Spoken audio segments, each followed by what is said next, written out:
Next illustration है हमारा illustration number 14. X Limited presented the following particulars as on 31/3/2013.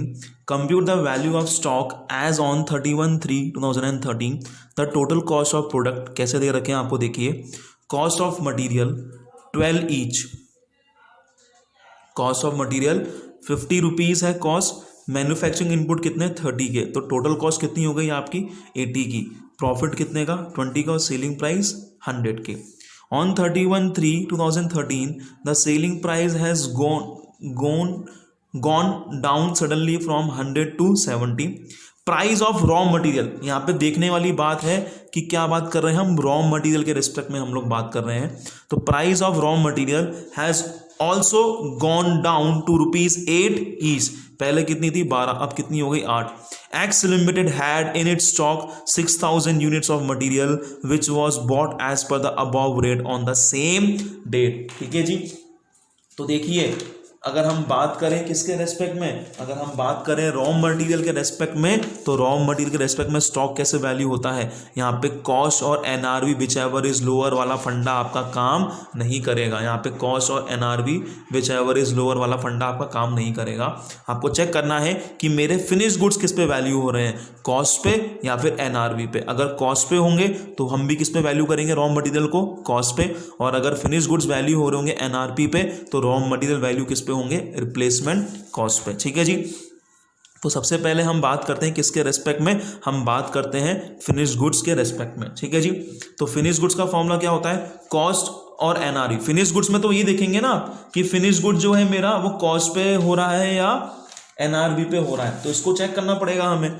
तो check करें, अगर पहले मैं टू कैलकुलेट ये देखने के लिए कि रॉ मटेरियल वैल्यू कैसे होगा, इसके लिए मुझे चेक करना पड़ेगा कि फिनिश गुड जो है वो किस पे वैल्यू हो रहा है. फिनिश गुड जो है वो कॉस्ट पे वैल्यू होगा या एनआरवी पे वैल्यू होगा.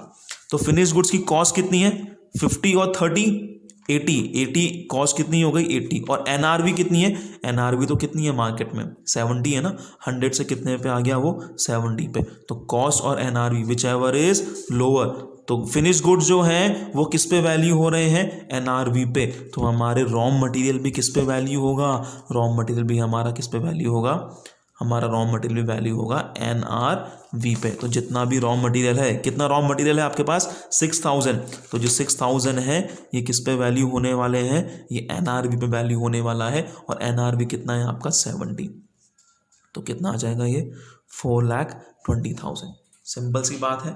इसमें हमने बात करी थी रॉ मटेरियल के रेस्पेक्ट में, तो रॉ मटेरियल के लिए कॉस्ट और NRV whichever is lower वाला फंडा काम नहीं करता है. सिंपल सी बात आप चेक करेंगे पहले कि फिनिश गुड्स जो है, अगर फिनिश गुड्स कॉस्ट पे वैल्यू हुआ है तो रॉ मटेरियल भी कॉस्ट पे, और अगर फिनिश गुड्स एनआरवी पे वैल्यू हुआ है तो रॉ मटेरियल भी एनआरवी पे. तो पहले हम चेक तो करें कि फिनिश गुड्स किस पे वैल्यू हो रहा होगा. तो फिनिश गुड्स तो किस पे वैल्यू होगा, कॉस्ट और NRV whichever is lower. तो हमने कॉस्ट देखी, कॉस्ट कितनी है देखो मटेरियल की 50, कन्वर्जन कॉस्ट कितनी है 30, तो कितनी होगी total cost 80.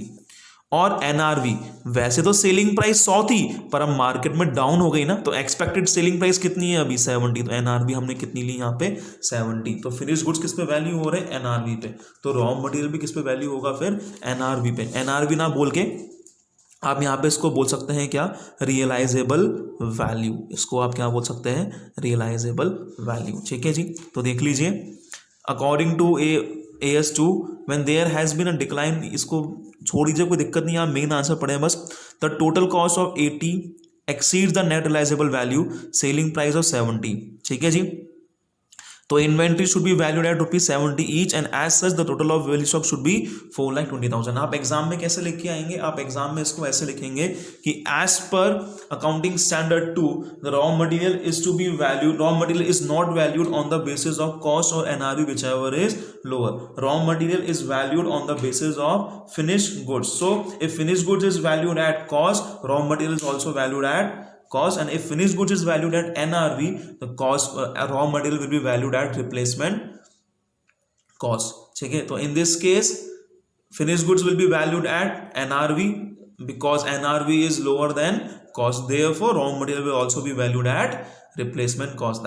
That is what 70. Clear है ये चीज. ठीक है. तो this is your illustration 14. Now we are coming to your last illustration and that is your illustration number 15. ठीक है जी, बड़े ध्यान से करते हुए चलेंगे आप इसको. State with reference to the accounting standard how you will value the inventories in the following cases. पहला केस क्या है आपके पास, raw materials are purchase at 100 रुपये पर किलो, मतलब रॉ मटेरियल आपने खरीदा है 100 रुपये पर केजी से. Prices of raw material are on decline. Prices of raw material are on decline. The finished goods in which the raw material is incorporated is expected to be sold at below cost. समझ में आ रही है क्या बात. यहाँ पे भी हमारी चर्चा किसको लेके हो रही है, रॉ मटेरियल को लेके हो रही है. और हमने साफ साफ बोला कि ये जो रॉ मटेरियल जिस फिनिश गुड्स में लगने वाला है वो किस पे वैल्यू हो रहे हैं, they are expected to be sold at below cost. मतलब कि एनआरबी जो है वो क्या होगी, कम होगी. 10,000 kg of raw material is in stock at the end of the year और रिप्लेसमेंट कॉस्ट कितनी है 10 पर केजी.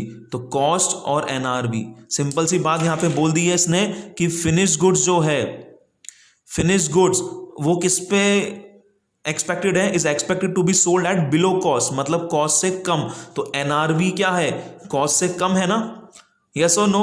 तो आपके फिनिश गुड्स जो है वो वैल्यू किस पे हुए हैं, एनआरबी पे. अगर फिनिश गुड्स वैल्यू हुए हैं एनआरबी पे तो रॉ मटेरियल भी किस पे वैल्यू होगा, रिप्लेसमेंट कॉस्ट पे, और वो कितनी है 80.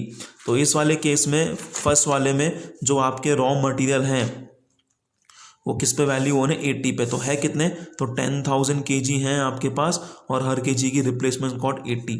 तो कितना आ जाएगा ये, it will be 8 lakh. Clear. Next question, ये बहुत इंपॉर्टेंट है, ये बहुत जगह रिपीट हुआ है, ठीक है, तो इसको अच्छे से देखेंगे आप. In our production process normal waste कितना होता है, 5% ऑफ इनपुट. ठीक है, मतलब कि आप बात को समझें. अगर आप एक प्रोसेस की बात करें, प्रोसेस मतलब किसी चीज को बनाने की विधि, ठीक है, तो अगर आप उसमें कुछ भी इनपुट डालें, मान लो आपने इनपुट डाला 100 का, तो हमारे हिसाब से जो नॉर्मल लॉस है, जो नॉर्मल लॉस है वो कितना होगा, वो 5% होगा. मतलब कि अगर आपने 100 किलो का माल डाला है तो 5 किलो तो क्या हो जाएंगे, बेकार हो जाएंगे, और बन के कितने निकलेंगे, 95 kg निकलेगा. हमारे हिसाब से ये सिस्टम चलता है. ठीक है जी, ठीक है. अब इसके हिसाब से देखिए, in our production process normal waste is 5% of input. 5000 MT of input were put in a process. मतलब कि आपने कितना डाला है, आपने इनपुट दिया है 5000, ठीक है, आपने 5000 MT का क्या दिया है, इनपुट दिया है 5000 मीटर्स का. तो हमारे हिसाब से लॉस कितना होना चाहिए, हमारे हिसाब से 5%. 5000 का 5% कितना, 250 मीटर ही बस क्या होना चाहिए, लॉस होना चाहिए. पर अगर आप क्वेश्चन पढ़ें तो वह put in a process resulting in a wastage of 300 MT. Loss कितने का हुआ है, 300 MT का, पर हमारे हिसाब से लॉस कितने का होना चाहिए था, 250 MT का. ठीक है, तो एक्स्ट्रा लॉस कितने का हुआ, 300 माइनस 250, 50 मीटर्स का आपको एक्स्ट्रा लॉस हुआ है. इस एक्स्ट्रा लॉस को हम लोग क्या बोलते हैं, इस एक्स्ट्रा लॉस को हम बोलते हैं एबनॉर्मल लॉस. इस एक्स्ट्रा लॉस को हम लोग क्या बोलते हैं, इस एक्स्ट्रा लॉस को हम बोलते हैं एबनॉर्मल लॉस. और आपको याद आना चाहिए कि कॉस्ट को कैलकुलेट करते वक्त ये जो आपका क्या है एबनॉर्मल लॉस है, इसको हम कंसिडर नहीं करते. Following cost should be excluded from the cost abnormal loss. ठीक है, तो ये 50 MT का जो लॉस है इसको इंक्लूड नहीं करा जाएगा. ठीक है जी, देखिए आगे कैसे. Cost per MT of input is 1000. मतलब कि 1 MT कितने का है, 1000 का. ठीक है, ₹1000. तो आपने तो कितने MT लगाए थे, आपने तो 5000 मीटर लगाए थे. तो आपकी कॉस्ट कितनी आई होगी, आपकी जो कॉस्ट आई होगी वो आई होगी 5000 into 1000, that is what 50 lakh. Yes और नो. ठीक है, 50 लाख की क्या है आपकी कॉस्ट है. The entire quantity of waste is on stock at the year end. ठीक है जी, बस आपको क्या फाइंड आउट करना है, अब आपको ये फाइंड आउट करना है. तो सिंपल सी बात है, देखेंगे आप. ठीक है, इसको समझाने के लिए मेरे को पहले आपको मैं एक एग्जांपल दे रहा हूं. तो आप वो एग्जाम्पल समझिए एक बार, ठीक है। देखिए, आपने मान लीजिए पंजाब से आपने क्या मंगवाई हैं, पंजाब से आपने टी शर्ट्स मंगवाई हैं, ठीक है जी। पंजाब से क्या मंगवाई आपने, टी शर्ट्स, और आपने कहा कि भाई तू 500 टी शर्ट्स भेज दे मुझे, और आपने उसको कितने रुपए पे कर दिए, 1 लाख रुपए पे कर दिए आपने उसको। For what, for 500 T shirts you have paid them 1 lakh rupees. जब ये आपके पास राजस्थान पहुंची, ठीक है, तो आपने देखा कि जो मेरे पास टी शर्ट्स आई वो कितनी आई, सिर्फ 400। क्या उसने माल कम भेजा था? नहीं, उसने माल भेजा पूरा था आपको, पर रास्ते में आके आके वो 100 टी शर्ट्स क्या हो गई, खराब हो गई, ठीक है जी। अब बताइए आपको, अगर ये टी शर्ट खराब नहीं होती तो आप यहाँ पे क्या दिमाग लगा रहे हो, आप कह रहे हो कि मेरे को एक टी शर्ट कितने की पड़ी, 200 रुपये की, हाँ या ना। 500 टी शर्ट के लिए आप 1 लाख रुपए पे करके आए, तो एक टी शर्ट के लिए कितना पे किया होगा आपने, 200। पर आपके पास माल आया ही कितना, 400 का। तो आपको, और आपकी जेब से जा कितने चुके हैं, 1 लाख रुपए पूरे जा चुके हैं आपकी जेब से।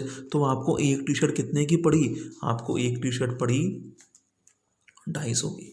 कितने की पड़ी है आपको एक टी शर्ट, आपको एक टी शर्ट पड़ी है पूरे के पूरे 250 रुपये की। समझ में आई ये बात, यस और नो। तो हम क्या करते हैं कि जो लॉस हमारा एग्जैक्ट जो हमारे पास यूनिट्स बचती हैं, ठीक है, क्योंकि हमने कहा कि ये जो 100 टी शर्ट्स थी ये कैसा था, ये हमारा नॉर्मल लॉस था, ठीक है। हमने क्या मान लिया उसको, ये क्या था, हमारा नॉर्मल लॉस था, ठीक है जी। तो सर आप हमें ये क्यों बता रहे हो, यहाँ पे भी आप ये चीज़ देखेंगे कि जो नॉर्मल लॉस होता है उसको हम प्रोडक्ट की प्राइस में ही चार्ज कर देते हैं। देखो था कितने का, 200 का, पर अब आपकी प्राइस बढ़ गई ना 50 रुपये से। ये क्यों इंक्रीज हो गई, क्योंकि आपको 100 टी शर्ट्स का क्या हुआ है, लॉस हुआ है। और वो लॉस कैसा था आपका, वो लॉस आपका नॉर्मल था, इसलिए आपने उसको अपनी टी शर्ट की प्राइस में क्या कर लिया, चार्ज कर लिया, ठीक है। आपने उसको अपनी टी शर्ट की प्राइस में क्या कर लिया है, चार्ज कर लिया है। पर अगर यही लॉस आपका कैसा होता, एबनॉर्मल रीजन का होता, तो फिर आप उसको टी शर्ट की प्राइस में चार्ज नहीं करते, फिर आपके वो अपने प्रॉफिट एंड लॉस अकाउंट में जाता, ठीक है। कहने का कंसेप्ट क्या है, आप मोटा मोटा भी ये बात समझ लीजिए कि आपने इनपुट कितने का दिया, 5 लाख का, और इस 50 लाख का आपकी कॉस्ट आती थी, इनपुट सॉरी 50 लाख की आपने, इतनी कॉस्ट का आपने इनपुट दिया है, ठीक है।